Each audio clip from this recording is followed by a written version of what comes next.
Rob, good morning to you. Yeah, thanks, Leanne. Good morning to you. Happy Tuesday. South Africa not as intense this morning with load shedding moving to stage 2, whereas yesterday it was fairly dramatic through stage 4 and loads of areas out. Some good news. Here's a tweet we sent out a little bit earlier, just reminding you that how train services have resumed between Rosebank and Park Station. They were suspended for a while because of that illegal drilling of that borehole, I think it was, down in towards the tunnel area. So engineers have made it safe. It's all being cleared up. And yesterday, the trains were actually running. So you'll be back on the trains this morning, the fast way through the tunnels instead of on those long sort of bus trips on the road. So that's good news.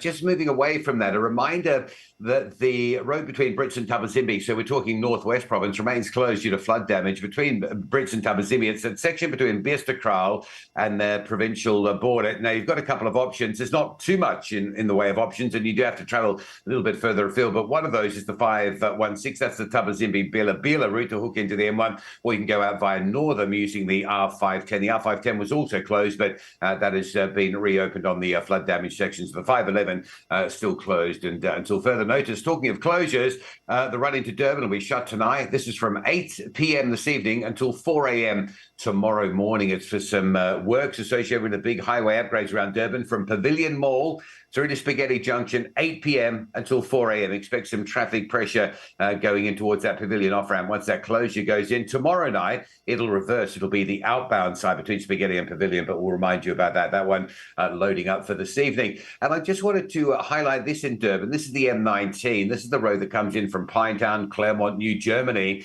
goes into Reservoir Hills and becomes Umgeni Road. Look at that black line. That is diesel that has been spilled onto the carriageway. Not so dangerous as it is there, but once it rains in Durban and that rain loosens up and combines with that diesel, that's going to be incredibly slippery. It's quite a lengthy spillage as well. It's going to be incredibly slippery for those on motorcycles or anybody bombing down there at full speed. So just be aware of that during wet weather conditions until this is sort of all washed away and cleared up. That M19 into Durban is particularly dangerous. And you can see there just how heavy it gets the further you go along this M19. Look at that.